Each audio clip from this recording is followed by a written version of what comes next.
the Micah Parsons situation continues to simmer in Dallas, or as it stands right now in California with the Cowboys out there for training camp. And Jerry Jones made some very pointed comments at the podium in his annual camp opening press conference, where he not only said that there's a lot of risk in doing a deal for Micah Parsons, but there's a lot of risk in doing deals earlier than they've done that than the point they're at with Micah Parsons, where they have done deals for guys after 3 years, and it's bitten them. He actually used examples of guys who are still on the team, and Terrence Steele and Trayvon Diggs. And so Jerry, in a lot of different ways during his camp opening press conference, and maybe he was honest, but he also kicked a real hornet's nest there. And because of that, I think you get a window into where the Micah Parsons situation is right now, in that they aren't close to doing a deal. And there isn't a great synergy on where they need to be between the player side and the team side. But I think it's obvious where this is going. And this is where I can relate it back to the other situations that I just discussed with Terry McLaurin and TJ Watt. There is no doubt now where the edge rusher market is.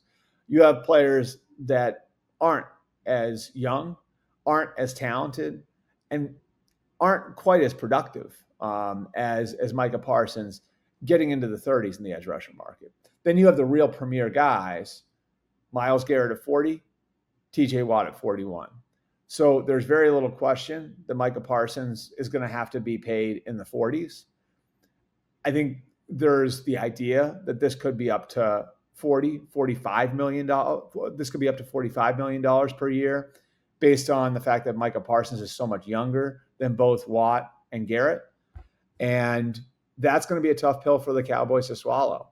And in a lot of ways, it's similar to the situation they were in last year with Dak Prescott and with CeeDee Lamb. And the Dak Prescott situation in particular is interesting because they waited, and then over the course of that offseason, Tua Tagovailoa gets done, Trevor Lawrence gets done, Jared Goff gets done. And so that Joe Burrow deal that was done the year before wasn't an outlier. It was a market setter. And so you saw quarterbacks that weren't as accomplished as Dak getting paid at close to the level Joe Burrow was, at least on an average per year basis. And then it became very easy for Dak's side to say, well, you need to pay us here, especially because we have this leverage of being able to hit free agency after this year with the way the logistics of the franchise tag work. Parsons doesn't have that leverage point with the Cowboys, but he does have all the data points now that Dak Prescott had a year ago. So whether it happens now, whether it happens a month from now, this is something the Cowboys have to do. I don't see Jerry Jones walking away from Micah Parsons. I could see teams making phone calls on him, but I don't see Jerry Jones walking away from Micah Parsons.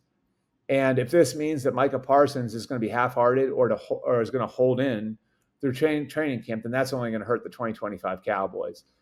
So this situation to me is pretty messy, and I'm not sure exactly how they solve it, other than just putting a 4 at the beginning of the number that they give them on an average per year basis and giving them a 9-figure guarantee. And I don't think any other conclusion gets this thing done.